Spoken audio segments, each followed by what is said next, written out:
अब होने वाली है मौज। और अगर तुमको इस काम में मौज नहीं आ रही है तो अभी भी समय है, लौट जाओ अपने गांव, घर, कस्बे, मुखर्जी नगर, जेएनयू, मुनीर का, अमरीका, जहां तुम्हें लगता है कि तुम्हारा ठौर लगेगा वहां लौट जाओ। क्योंकि इस काम में अगर मौज नहीं आ रही है तो फिर बड़ी मुसीबत है। अगर तुम्हें 10 से 5 की किसी बैंक, किसी बीज भंडार निगम की, और इन नौकरियों में भी बुराई नहीं है, कोई बैंक में काम करता है तभी आपकी तनख्वाह और बाकी पैसे आते हैं, पर उसमें एक तयशुदा लय है कि ऐसा ही होना है। जर्नलिज्म में कोई लय नहीं है, तयशुदा भयानक किस्म का रोमांच है। जैसे आप जुमानजी या एलओटीआर या जीओटी की दुनिया में दाखिल हो गए हों, आपको नहीं पता है कि उस अंडे नुमा चीज से कोई सख्त पत्थर निकलेगा या ड्रैगन निकलेगा। तो अब जब आप इस कमाल के पेशे में आ गए हैं तो मैं आपका तकनीकी रूप से सीनियर होने के नाते, और ये जानबूझकर मैं तकनीकी कह रहा हूं क्योंकि आप जब न्यूज रूम में आएंगे, कुछ एक न्यूज रूम्स में, तो ये उम्र का और पद का गुरुत्व बार बार आपके माथे से भिड़ाया जाएगा, पर आपको उस झांसे में नहीं आना है, ठीक है? आपके सीनियर्स, आपके संपादक अपने काम के जरिए आपका सम्मान अर्जित करें, ये बड़ा जरूरी है, और यही नियम आप पर भी लागू होता है। आप एक अच्छे संस्थान से पढ़े हैं, ये कुछ एक जगहों पर आपको शुरुआती छूट दे सकता है, पर इसके बाद अंततः आपकी पहचान आपके नाम और आपकी शक्ल से नहीं होगी, सिर्फ और सिर्फ आपके काम से होगी।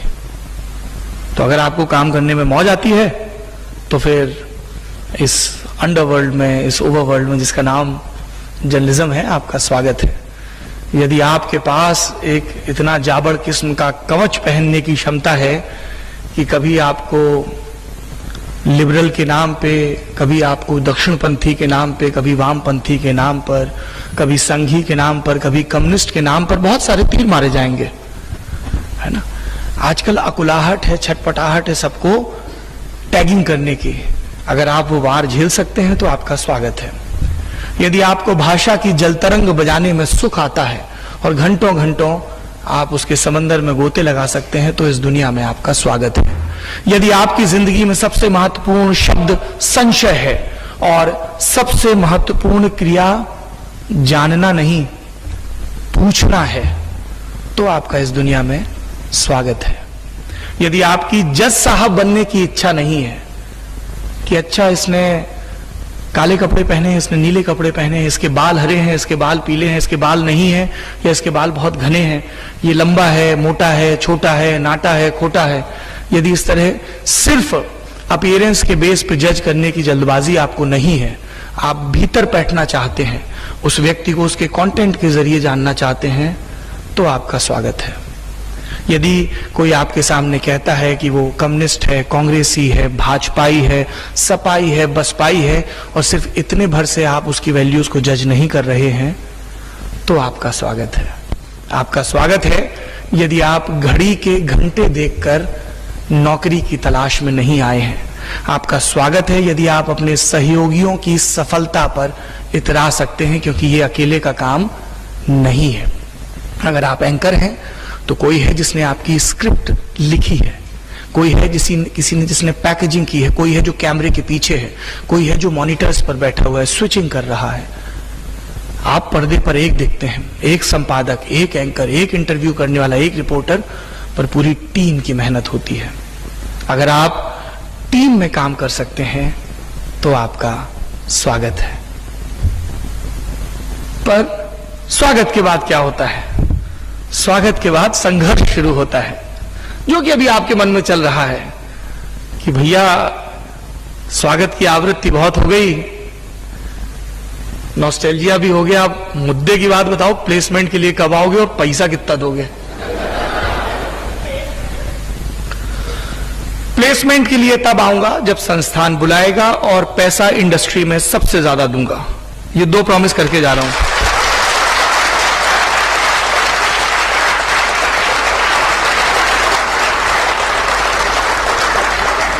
मेरा यह ऐलान किसी मंझे हुए राजनेता की चुनावी रैली का बयान भर न रह जाए, इसलिए मैं आपको ठीक ठीक यह भी बता देता हूं कि इस योजना के लाभार्थी कौन होंगे। Who will be the beneficiary of this? Newsroom में हमें क्या चाहिए, जो आज का विषय है। Are you ready for the newsroom? Newsroom के लिए हमें सबसे पहले इंटेंट चाहिए। नियत है क्या? सुपरस्टार बन के घुसना चाहते हो? मैं आईएमसी से पढ़ के आया हूं, बताइए मुझसे इतना बेसिक सा काम करवा रहे हैं। मुझसे तो पहले ही दिन इनको प्राइम टाइम शो की एंकरिंग करवानी चाहिए। मुझे मोदी जी के इंटरव्यू के लिए क्यों नहीं भेज रहे हैं? वो बात और है कि अभी हम भी नहीं जा पाए हैं। और इंटेंट शुरू होती है परिश्रम से। मैं जब आ रहा था तो मन में विचार आ रहा था कि क्या बात करूंगा, क्या ही बात कर लूंगा। आप लोगों को तो सब पता ही है, आप लोग वोक लोग हो। हाँ, आप लोगों को सब पता है, मुझे पता है। मैं सोशल मीडिया पे आप लोगों के कमेंट्स देखता रहता हूं। बहुत प्रतिभाशाली हैं आप लोग, कुछ लोग उससे थोड़े से ज्यादा।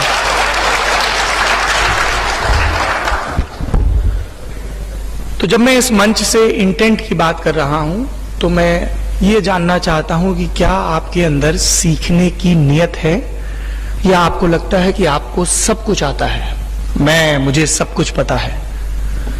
अगर आपके अंदर सीखने की नियत है तो फिर लल्लन टॉप या देश का या दुनिया का कोई भी न्यूज रूम आपका स्वागत करेगा। सीखने की नियत के लिए सिर्फ एक जुमला, एक बयान, हाँ साहब हम तो फुल ऑफ एरोगेंस, नहीं हम सीखेंगे क्योंकि अभी तो एंटर करना है, बस खुल जाए सिमसिम हो जाए। सीखने की नियत इससे तय होती है कि आप परिश्रम के लिए कितने तैयार हैं। और परिश्रम की तैयारी सिर्फ इतनी नहीं होती, हाँ साहब आप मुझे एंकर की ट्रेनिंग दो, मैं बहुत बढ़िया एंकर बनूंगा। परिश्रम की नियत इससे होती है कि इस न्यूज रूम के अंदर जितने भी काम आते हैं उन सब की बुनियादी जानकारी मुझे होनी चाहिए। कुछ मैं अपने संस्थान में सीख कर आया हूं, बाकी आप मुझे सिखाइए, मैं सीखूंगा। 9 घंटे सीखूंगा, 10 घंटे सीखूंगा, 12 घंटे सीखूंगा। And I will be full of gratefulness जब आप मुझे ये सिखाएंगे। क्योंकि जब आप किसी जॉब में जाएंगे तो it's not their mandate to train you, they expect, training का डेजिग्नेशन देते हैं पर उम्मीद करते हैं कि कुछ बेसिक चीजें जो आपको आनी चाहिए। तो पहला मामला है इंटेंट का। दूसरा मामला फिर जाहिर सी बात है कंटेंट का होता है, और उसके लिए सबसे जरूरी है भाषा।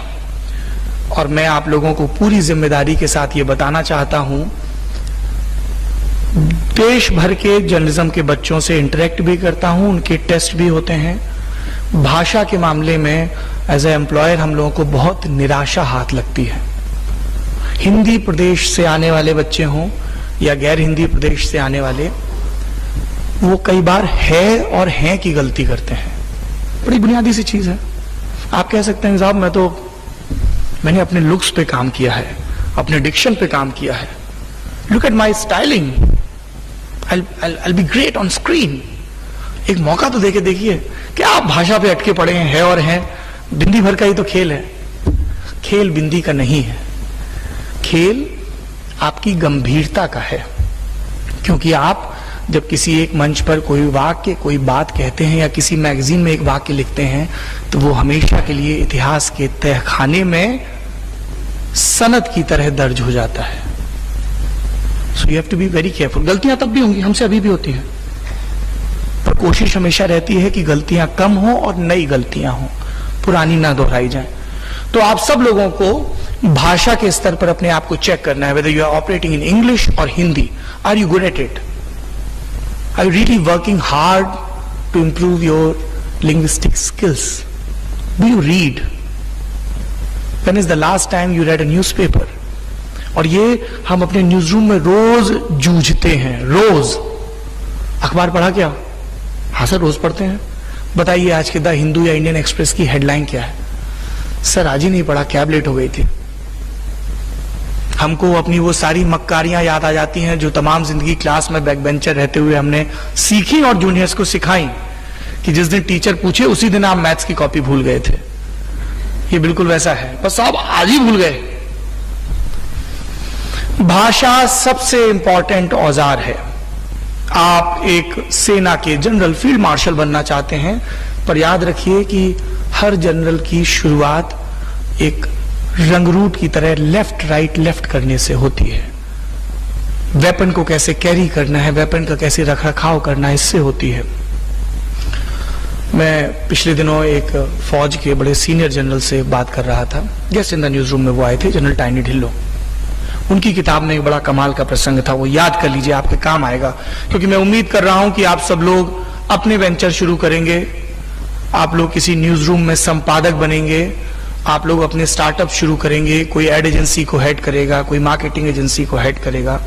You all are future leaders. तो ये सबक आपके लिए बड़ा जरूरी है, इन माई सीमित समझ। सो जनरल टाइनी ढिल्लो, उन्होंने जब उनकी एनडीए में ट्रेनिंग हो रही थी तो देखा कि जब उन लोगों की प्रैक्टिस होती थी, पीटी होती थी, ड्रिल होती थी, तो पीछे सीनियर ऑफिसर्स खड़े रहते थे, मेजर कर्नल वगैरह। फिर वो ऑफिसर बन गए एनडीए और आईएमए के बाद, और उनकी पोस्टिंग आई राजपूताना राइफल्स में, पहली पोस्टिंग सिक्किम की एक अपर एरिया में। वो वहां पहुंचे, अगले दिन सुबह पीटी ड्रिल हो रही थी, वो जाके पीछे खड़े हो गए। सूबेदार आगे खड़ा था जो पीटी ड्रिल करवा रहा था, वो पीछे आया और धीमे से बोला, सर ऑफिसर हमेशा आगे। 3 शब्द हैं, सामान्य से शब्द हैं, पर इनका तात्पर्य बहुत गहरा है। ऑफिसर हमेशा आगे। If I won't be able to lead you by example, then वो you won't follow my orders. याद करिए पहली बात, आपके संपादकों को आपका सम्मान अर्जित करना होता है और आपको भी उनका सम्मान अर्जित करना होता है। I really want to respect you, we are like equals, we'll work together. एक पॉइंट के बाद वो डेजिग्नेशन ब्लर हो जाते हैं, पर for that we need to earn each other's respect, and for that it's very important that I have trust in your intent first. बाकी मेहनत की जा सकती है आपके स्किल पर हमें एक दूसरे पर यकीन होना चाहिए। यदि मेरा संपादक मुझे डांट रहा है, कम से कम इस न्यूज रूम में, तो उसका कोई व्यक्तिगत आग्रह नहीं है। And I am a tough task master, I promise you. क्योंकि सफलता के लिए, एक्सीलेंस के लिए करुणा और कठोरता दोनों चाहिए होती हैं। आपने देखा होगा आपके घर में जब बच्चों को मालिश की जाती है तो वो रोते हैं कुछ एक दफा। तो जब वो रो रहे होते हैं तो क्या दाई माँ या हमारी माँ या हमारी अम्मा मालिश करने से रुक जाती हैं? वो ठीक ठीक इस बात का चुनाव कर पाती हैं कि अभी अगर इसके करुण क्रंदन पर ध्यान दिया तो उसकी मांसपेशियों को जिस किस्म की कठोरता की जरूरत है, मजबूती की जरूरत है, वो नहीं हो पाएगी। तो अगर आप किसी न्यूज रूम को ज्वाइन करते हैं अपने पूरे फैसले के साथ, विवेक सम्मत ढंग से, तो उसके बाद it's like giving yourself to your coach. अगर वो आपसे कह रहा है कि अखबार पढ़िए तो पढ़िए, because he wants you to become a star. अगर आप में से कोई ललन टॉप के न्यूज रूम में आता है और कमाल करता है तो वो ऑटोमेटिकली ललन टॉप के लिए कमाल होगा, राइट? महेंद्र सिंह धोनी बहुत अच्छी कप्तानी करते हैं, किसके लिए करते हैं? सीएसके के लिए करते हैं। सीएसके का तो अपने आप नाम हो गया ना। महेंद्र सिंह धोनी बहुत कमाल के कप्तान थे। क्या जीता? भारत के लिए ट्रॉफी जीती। सो दैट इज नंबर 2, भाषा। भाषा पर बहुत काम करने की आवश्यकता है और भाषा पर काम करना कोई रॉकेट साइंस नहीं है। भाषा पर काम करने के लिए आपको भाषा को पढ़ना होगा। अब एक भाषा वो है जो आप अखबारों में पढ़ते हैं, बोलचाल की भाषा, बहुत जरूरी सबक है वो। भवानी प्रसाद मिश्र की एक अद्भुत पंक्ति है, मैं जैसा कहता हूं तू वैसा लिख और फिर मुझसे भी बड़ा तू दिख। बोलचाल की भाषा, आडंबर नहीं, जटिलता नहीं, मुश्किल नहीं। एक तरीका है कि मैं यहां मंच पर आऊं और कहूं, देवियों और सज्जनों, जब तक आप भाषा के विषय में निष्णात नहीं होंगे तब तक कोई भी प्रांगण आपके स्वागत के लिए प्रस्तुत नहीं होगा। सुंदर भाषा है, प्रांजल भाषा है, कोई खोट नहीं है इस बयान में। लेकिन क्या मैं विद्वानों के बीच अपने विचार व्यक्त कर रहा हूं या मैं आम जनता से अपनी बात कह रहा हूं? You are in a medium called mass communication. तुम जो कंटेंट प्रोड्यूस करोगे, जनरेट करोगे, उसको राष्ट्रपति भी देखेगा, रिक्शे वाला भी देखेगा। आपको सबके लिए सुगम बनाना है।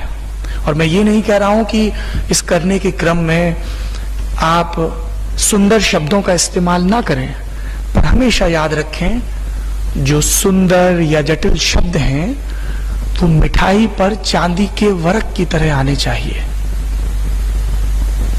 जो भाषिक प्रयोग हैं वो चांदी के वर्क की तरह आने चाहिए। गुलजार साहब लिखते हैं, आंखें भी कमाल करती हैं, पर्सनल से सवाल करती हैं। अंग्रेजी का शब्द आ गया, पर किसी भाषाविद ने ज्यादा नाकभोन नहीं सिकोड़ी। वो लिखते हैं, तेरी आंखों में किमाम की खुशबू है, तेरा जाना भी गर्मियों की लू है। अब कोई भला मानुस आया है जिसको लू पता ही नहीं, तो आप उसको एक्सप्लेन नहीं कर पाएंगे, पर अमूमन सबको ये रेफरेंसेस पता होते हैं और इसीलिए हमें गाने याद रहते हैं। कभी आप सोचिए कि हमारे और आपके पूर्वजों ने प्रोस से पहले पोइट्री क्यों चुनी?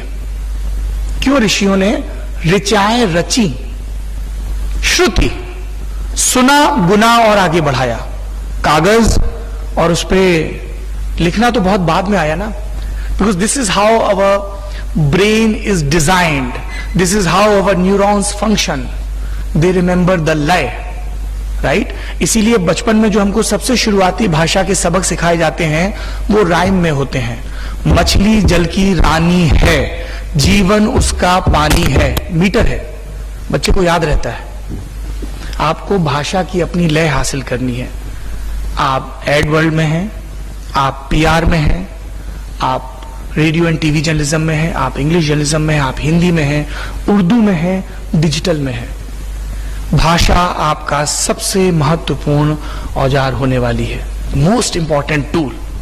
तो सबसे ज्यादा आपको अगले 2 महीने, अगले 2 साल, अगले 20 साल काम करना है, वो है अपनी लैंग्वेज स्किल्स पर। आप गाने सुनिए, गौर से सुनिए। हम में से कई साथियों के नुक्ते बहुत गड़बड़ होते हैं। उर्दू वाले इस पर थोड़ा चौड़ ले सकते हैं कि हमारे ठीक है साहब, पर अगर आपने कभी लताबाई को या अलका याग्निक को या आपके जमाने की शाल्मिली और जो भी सिंगर्स इनको गौर से सुना होगा, तो आपको पता होगा कि बाजार नहीं होता है, बाजार होता है। सुनना गौर से है। अभी तुम जिस अवस्था में हो, तुम्हें बोलने की छटपटाहट है, हमें भी थी। क्लास में टीचर आते लगता था साहब ऐसा क्या बोल दें कि ये इंप्रेस हो जाएं, और जब प्लेसमेंट के लिए आए तो मेरी शक्ल, मेरा नाम इन्हें अलग से याद रहे। प्रभावित करने की अकुलाहट है, बोलना बहुत चाहते हैं, जबकि एक महत्वपूर्ण क्रिया है सुनना, गौर से सुनना। अगर आप गौर से गाने सुन रहे हो तो आपका डिक्शन दुरुस्त हो सकता है। सामान्य सा गाना है, प्रॉब्लमेटिक गाना है, बल्कि मिसोजिनी है इस गाने में। 90s में ये गाना आया था, अकेली ना बाजार जाया करो, नजर लग जाएगी। क्यों ना जाए भाई अकेले बाजार? मेरी मर्जी में अकेले जाऊं, दुकेले जाऊं, दोस्तों के साथ जाऊं, विंडो शॉपिंग करने जाऊं, कॉफी पीने जाऊं, मेरी जिंदगी, मेरा पैसा, my life, my rules, my choice. तो एक तो वो डिस्कोर्स है, जो सुनो उसको जब गुनो तब ये डिस्कोर्स आएगा, पर अभी हम सुनने पर अटके हैं। तो अकेली ना बाजार जाया करो, नजर लग जाएगी। बाजार और नजर में नुक्ता है, it's as simple as that, पर गौर से सुनना होगा उसके लिए। चाहे आप गालिब को सुने, चाहे अटल बिहारी वाजपेयी को सुने। हम लोग अभी ललन टॉप में एक नई सीरीज शुरू कर रहे हैं, उसकी एक कल स्क्रिप्ट आई। राकेश जी, आपकी दिलचस्पी होगी इसमें। इसलिए दिलचस्पी होगी क्योंकि आपके गुरु को संस्कृत के शास्त्रों का ज्ञान है। अपनी हंसी को थोड़ा विलंबित में रिलीज किया करिए, तंज की हंसी सुनाई देती है यहां से। अटल बिहारी वाजपेयी 1996 में जब विश्वास मत पर बोल रहे थे तो उन्होंने एक श्लोक पढ़ा था। थोड़ा सा वाजपेयी साहब से गड़बड़ हो गई थी, जो कि मेरे राइटर ने ध्यान दिलाया। उन्होंने उस श्लोक को महाभारत का श्लोक बता दिया था, जबकि वो मृच्छकटिकम का श्लोक है। मृच्छकटिकम एक अद्भुत संस्कृत नाटक है, शूद्रक का लिखा हुआ है। शूद्रक के होने न होने को लेकर भी संस्कृत के विद्वानों में बहुत मतभेद है। ये वसंत सेना और चारुदत्त की कहानी है, आप लोगों को कभी समय लगे तो जरूर पढ़िएगा। और उसमें जब फांसी के फंदे पर है चारुदत्त चोरी के इल्जाम में और वसंत सेना के कत्ल के इल्जाम में, तो वो एक श्लोक पढ़ता है जिसमें वो कहता है कि मुझे मृत्यु का भय नहीं है, अपयश का भय है।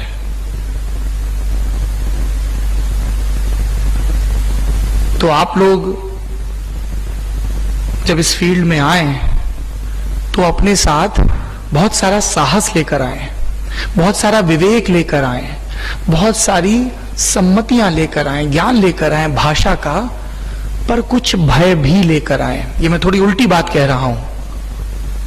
भय किस चीज का? भय अपनी अज्ञानता पे जड़ होने का।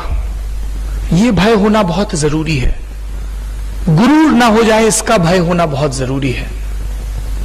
एक बहुत कमाल की पोलिश कवित्री हुई है जिनका नाम है विश्वावा शिम्बोष्का। उन्हें नोबेल प्राइज मिला। मेरी दादी है वो, आपकी भी। पुरखे हमेशा साझा होते हैं, याद रखो, और उनके ज्ञान पे तुम सबका अधिकार होता है। विश्वावा शिम्बोष्का अद्भुत कविताएं लिखती थी, कभी पढ़ना, और तुम जिस उम्र में हो तब तो जरूर पढ़ना, क्योंकि वो प्रेम कविताएं बहुत कमाल की लिखती थी। और अगर आपने जीवन के इस पड़ाव तक आते आते प्रेम नहीं किया है तो मेरी शुभकामनाएं हैं आपको, सहानुभूति भी है, बड़ी जरूरी चीज है। देवियों और सज्जनों, यदि आपने इस कमाल की शय को अब तक महसूस नहीं किया जिसका नाम प्रेम है, तो मेरी सहानुभूति है, समानुभूति नहीं है।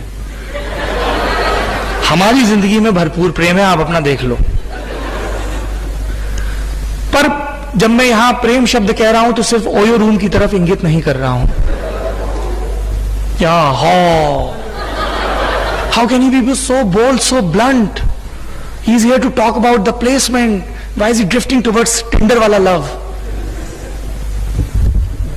अगर आपके भीतर प्रेम है तो आपके भीतर पैशन है, जुनून है, उत्साह है, श्रम करने की क्षमता है। चाहे वो आपको किसी को प्रभावित करने के लिए करें, चाहे अपनी मेधा को विकसित करने के लिए करें।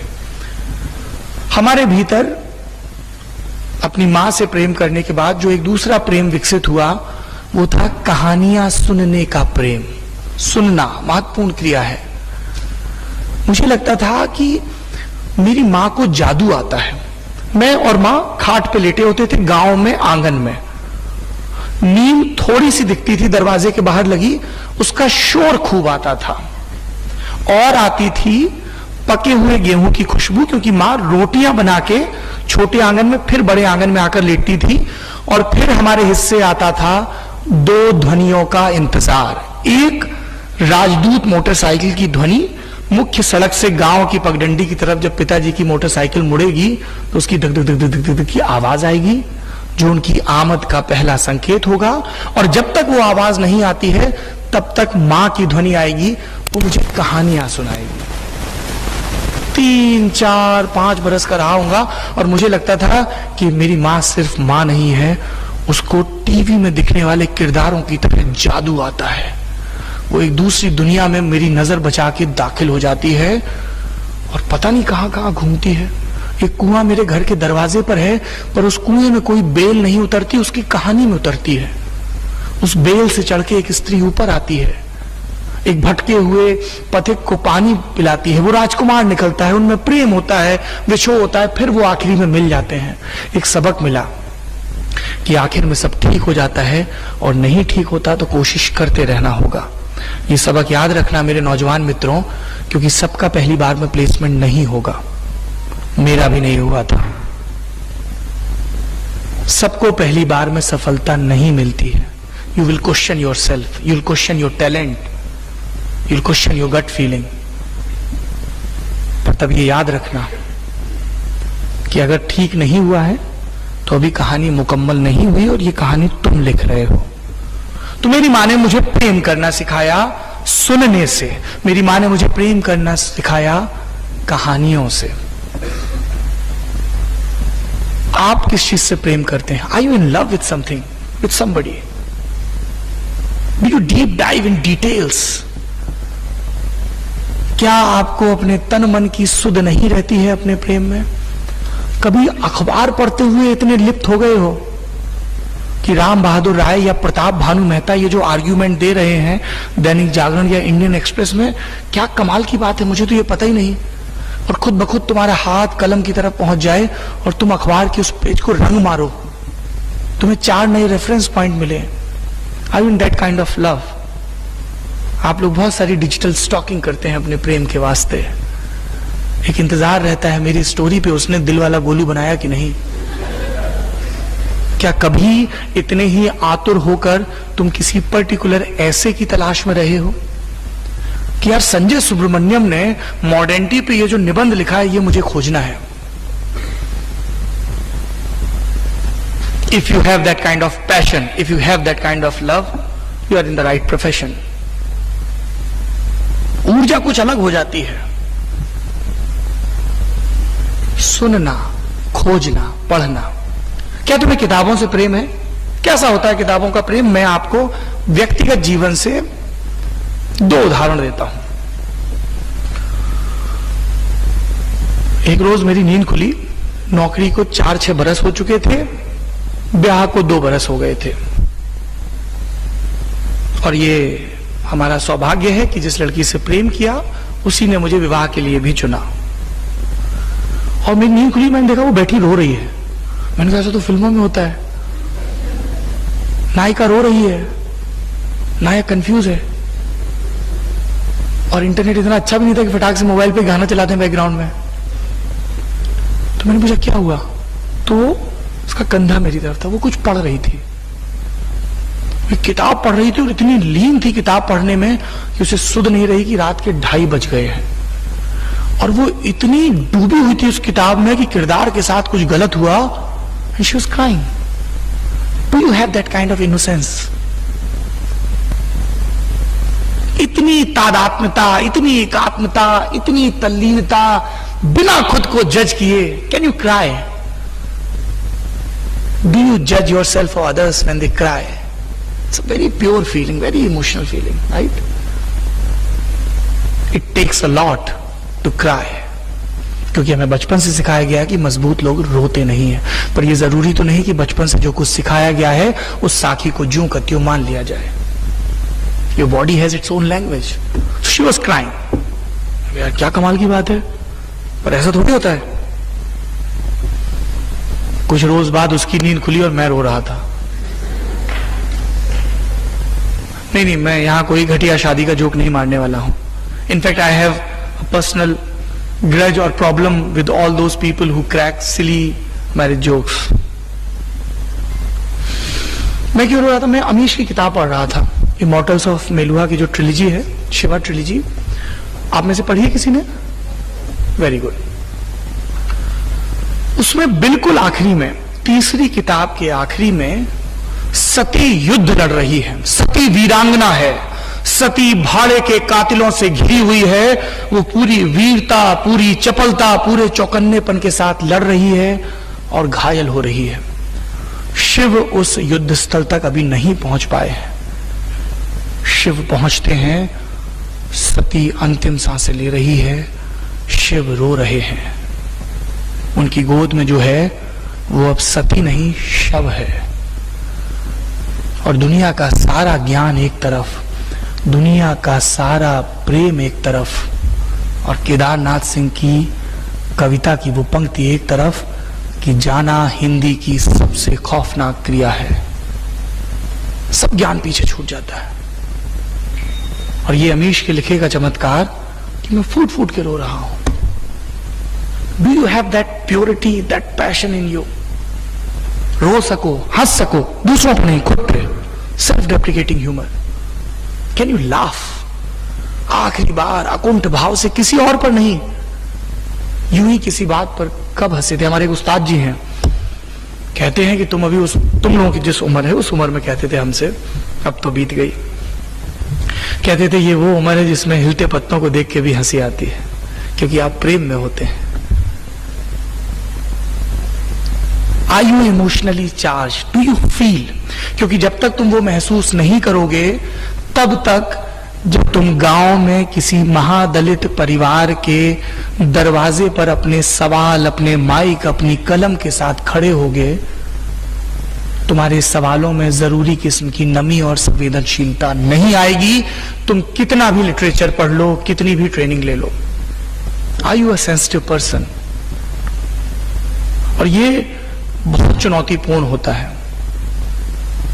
To keep your self sensitize, to keep asking questions.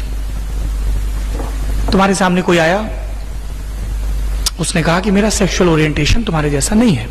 For example, मैं अपने न्यूज रूम का एग्जाम्पल देता हूं। हमारे न्यूज रूम में जब शुरू में कोई लड़का आया, किसी दूसरे लड़के ने उससे पूछा गर्लफ्रेंड है? नॉर्मल वाक्य है, दो दोस्त हैं साथ में काम कर रहे हैं, उसने पूछ लिया। गलत वाक्य है। How can you assume about his sexual orientation? हो सकता है वो एसेक्सुअल हो सकता है गे हो सकता है बाई क्यूरियस हो। कोई आया, उसने भगवा पटका पहन रखा है।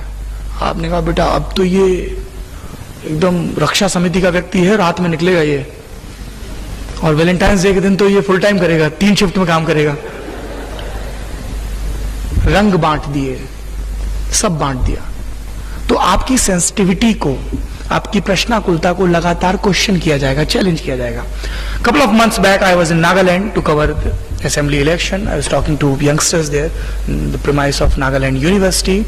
I was interacting with this girl and she said कि उसकी लाइफ का सबसे बड़ा चैलेंज ये है कि 7th क्लास से उसको लगता था कि she has a major default anatomy wise, appearance wise.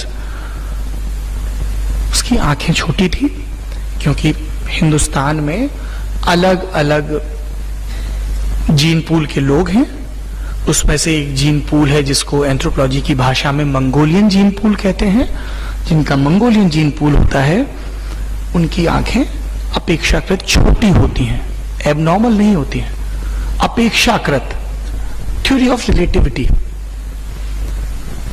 पर उसको लगातार लगता था अपने इर्द गिर्द के देख के, और नागालैंड की बहुत सारी लड़कियों को लगता है, मणिपुर की लड़कियों को लगता है कि साहब मैं कौन सा आई मेकअप करूं कि मेरी आंखें थोड़ी बड़ी दिखने लगे। What should I do about it? एक 7 साल की लड़की का ये कंसर्न नहीं होना चाहिए, एक 16 साल की लड़की का ये कंसर्न नहीं होना चाहिए कि क्या मैं बड़े होके इतना पैसा कमा पाऊंगी कि अपनी आंखों की सर्जरी करवा पाऊं। But to understand this you have to be sensitive, और सेंसिटिविटी अकेले से नहीं आती है। For that you need to interact. तो ये न्यूज रूम में आने के लिए इंटेंट, भाषा और संवेदनशीलता और किस्सागोई के बाद का अगला सबक है, क्या तुम में संवाद करने की सलाहियत है? क्या तुम में सुनने का गुण है? और सुनने के लिए क्या जरूरी प्रश्न पूछने का गुण है? और उस जरूरी प्रश्न को पूछने के लिए क्या उस सवाल के पूछे जाने से पहले के अध्ययन और रिसर्च का चाव है? It's a long process. You get good answers when you ask right questions. But to ask right questions, you need to deep dive. You need to do your own share of research. I am blessed that I work with men and women in my newsroom who keep educating me about gender issues, who keep educating me about caste issues, class issues. Because it's always work in progress. और जब तक वो सलाहियत नहीं आएगी आप उस सुनने को प्रोसेस नहीं कर पाओगे, और जब आप नहीं प्रोसेस कर पाओगे तो वो स्क्रीन पर नहीं दिखेगा, वो आपकी कॉपी में नहीं दिखेगा. संवाद बहुत महत्वपूर्ण गुण है और संवाद के लिए जरूरी है कि आप सुने, पूछें और सुने. अक्सर आपने देखा होगा बातचीत में यू सेड समथिंग, सामने वाला कुछ रिस्पॉन्ड कर रहा है बट आपको अपना अगला बयान, अगला आर्ग्यूमेंट देने की अकुलाहट है. ये लॉन्ग रन में अच्छी प्रवृत्ति नहीं है. ललन टॉप में हम लोग कई ऐसे प्रोग्राम चलाते हैं, प्रोफेसर साहब जिक्र कर रहे थे लॉन्ग फॉर्म, क्योंकि हमें लगता है कि हमारे वक्त में ये सबसे जरूरी चीज है. आप संवाद करो, विद्वानों को बुलाओ और विस्तार से सुनो. You sit with professor Meeta, professor Govind, professor Rakesh and listen. उस समय अपना अगला सवाल मत बुनने लगो, वो आएगा. सुनने के बाद उसको गुनो. तो ये एक बड़ी जरूरी सॉफ्ट स्किल है. Are you a good listener? Do you pay enough attention when you are being briefed? क्योंकि हमेशा वो न्यूज रूम में या फील्ड में वैसा नहीं होगा, कैजुअल ब्रीफिंग होगी. आप मध्य प्रदेश का चुनाव कवर करने जा रहे हैं, मैं आपको टास्क बता रहा हूं, ये करना है, ये करना है, ये पढ़ना है, इस चीज का ध्यान रखना है. आप सुन ही नहीं रहे हो क्योंकि उसी टाइम आपका ध्यान कहीं और है, या आप अपने अगले सवाल की तैयारी कर रहे हो कि सर लेकिन मैं तो यहां नहीं वहां जाऊंगा. और सबसे आखिरी में आता है दुनिया का सबसे ताकतवर वाक्य, जिनका मैं जिक्र कर रहा था थोड़ी देर पहले, वो बात कहीं और निकल गई। विश्वावा शिम्बोश का, पोलैंड की कवित्री, उन्हें नोबेल प्राइज मिला लिटरेचर पे, उन्हें भाषण देने के लिए बुलाया गया। ये भाषण इंटरनेट पर उपलब्ध होगा, नहीं होगा तो मैं कोशिश करूंगा कि ललन टॉप पे डलवा दूं। 5 पन्ने का भाषण है, बहुत जरूरी भाषण है। एक सदा नीरा करके पत्रिका आती है, उसका पोलिश कविता का विशेषांक आया था, उसमें भी ये भाषण छपा था। भाषण में विश्वावा कहती हैं कि मैं आपको दुनिया का सबसे ताकतवर वाक्य बताने जा रही हूं। दुनिया का सबसे ताकतवर वाक्य है, मैं नहीं जानती। I do not know. It takes a lot. Choice is yours.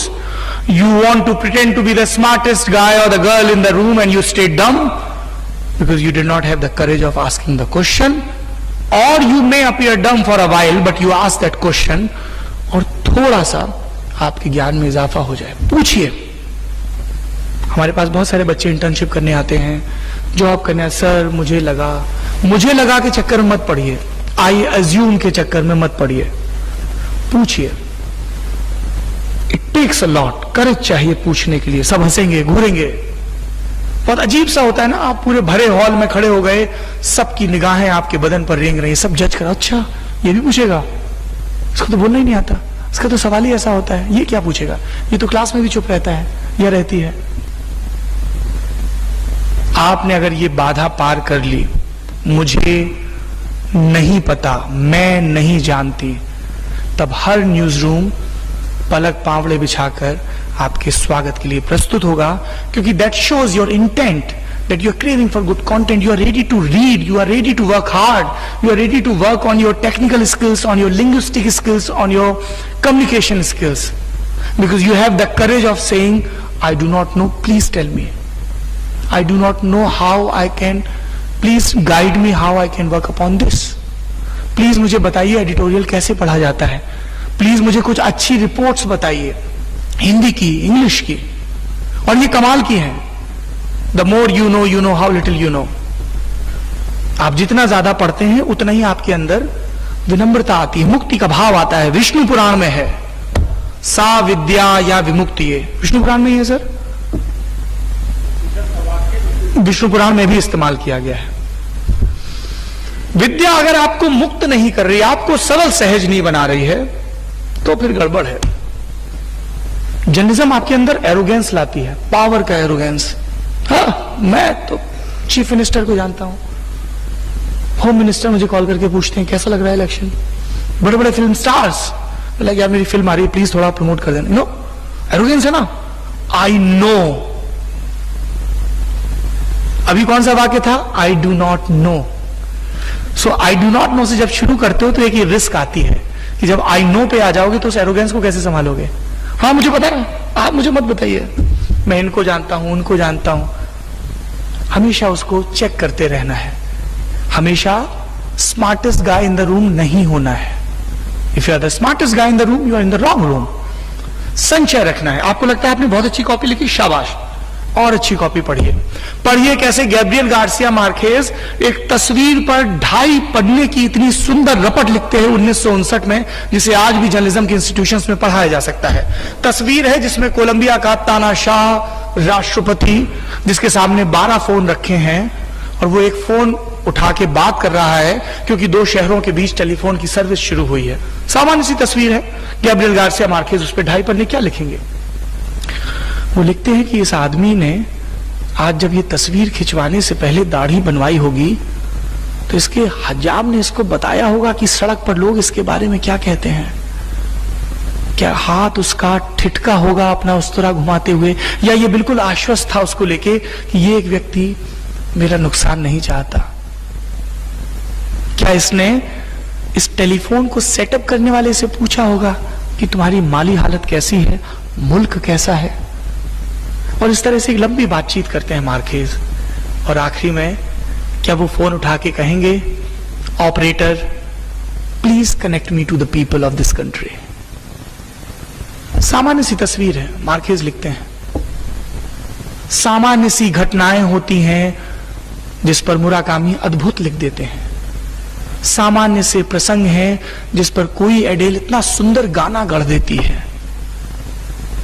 सामान्य सी चकिया है जिस पर आटा पिसता है, कबीर उसको जीवन से जोड़ देते हैं। सामान्य में असामान्य की खोज, निरंतर ज्ञान की तलाश। अब मैं नया क्या सीखूं? मुझे एसईओ आ गया है, सर्च इंजन ऑप्टिमाइजेशन। क्या मैं यूट्यूब का डैशबोर्ड संभालने लायक हो गया हूं? क्या मैं इंस्टाग्राम की एल्गो समझता हूं? क्या मैं छोटे पीस लिख सकता हूं, like long caption? Can I right a long form article, may be a cover story? Keep questioning, keep working on your skills, that's the most important thing. मैं नहीं जानता, मैं जानना चाहता हूं, मैं सीखना चाहता हूं और मैं पूरी विनम्रता से उसके लिए मेहनत करने को तैयार हूं। और सबसे आखिरी में सबसे पहला वाक्य, क्या आपको मौज आती है? सबको सब कुछ नहीं आता। मुझे फाइनेंशियल मामलों की ज्यादा जानकारी नहीं है, पॉलिटिकल की थोड़ी बहुत है, सिनेमा की उससे थोड़ी कम है।